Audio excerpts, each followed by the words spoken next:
Hey guys, so lately I've been researching a whole lot about Vaccines. I know it's kind of controversial, but it's just one of those important decisions that parents need to make for their children. And you kind of need to know where you stand before the due date because whether it be at the hospital or at the pediatrician's office within the first couple days of life, your newborn will be offered the hepatitis B vaccine. So you kind of need to know, like, are you starting, stalling, what are you going to do? So I just kind of wanted to share with you what I found on both the pro-vaccine side and the anti-vaccine side.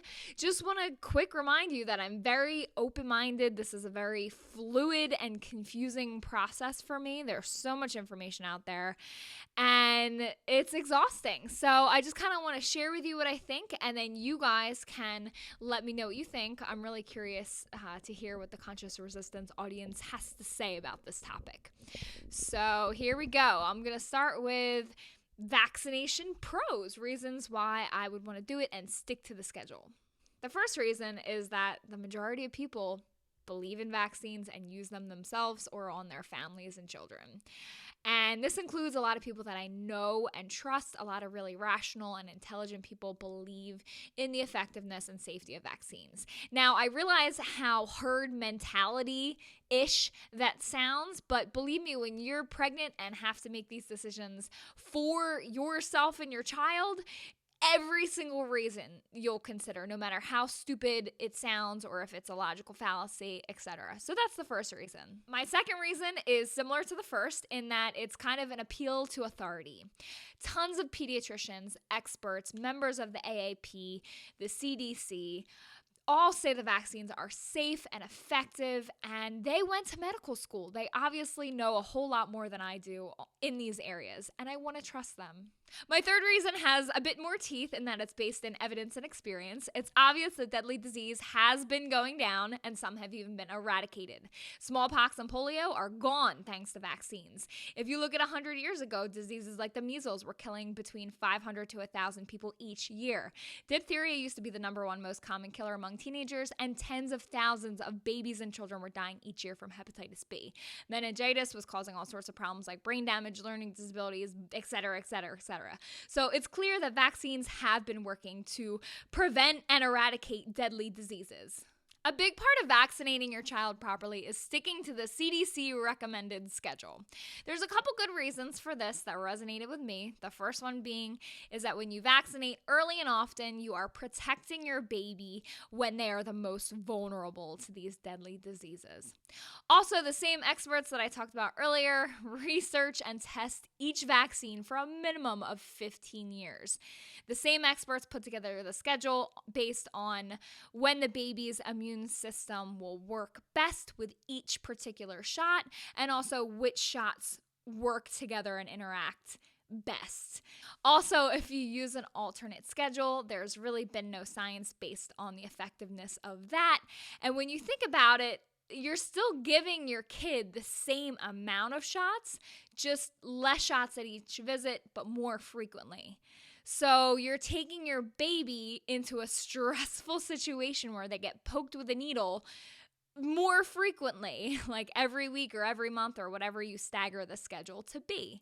So, I mean, sticking to the schedule, it might seem like a lot of shots at once, sometimes as many as 5 or 6, but an argument I heard for that is that they're made greener and cleaner now. They're made smarter, and yeah, it's more than we had when we were little, but there's more diseases now, and they're made better, and they work together better, and again, I want to trust them.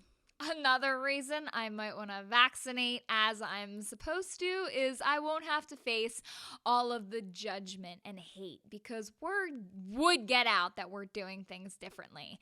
And then I'd have to be forced to listen to family members that did no research on this topic, which is very frustrating to someone that's like literally losing sleep over this and engorged in the internet and reading things, listening to things, watching things. It's very frustrating to hear people just say the same lines back at you and see their judgy faces and Ugh. I swear, as soon as you even ask questions about vaccines, people just peg you as a Jenny McCarthy crazy person who thinks that the MMR vaccine causes autism, even though I know that study has been debunked, so calm down. But yeah, I mean, if I just do it the way that I'm supposed to, all mainstream and shit, I wouldn't have to face that judgment, which, again, sounds stupid and superficial, but I'll consider any reason, and honestly, that is there floating in my mind. The final reason that I am pro-vaccine is that, yeah, I plan on homeschooling now, but what if I change my mind and decide to enroll my kid into some sort of Montessori school or some other organization or group that requires your vaccines to be up to date? And if they're not, I'm exposing them to total germ factories, less protected.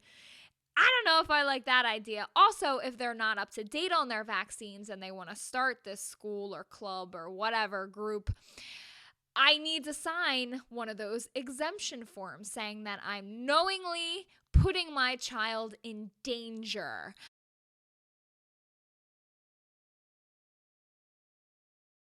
I don't like the idea of that. I don't like the wording on that form. Plus, it is a federal form, so it'll be out there with my child's name, search in a searchable database for the NSA or whoever else. So there you have it. Those are my pro-vaccine arguments from a conscious parent. I was going to do pro and anti in one video, but I don't want this to be a long video. And I kind of want to break it up in chunks. And this is motivation. Hit that subscribe button. Stay tuned for the anti-vaccine arguments, which will be coming soon. All right. Talk to you guys down in the comments. Sound off. Tell me what you think.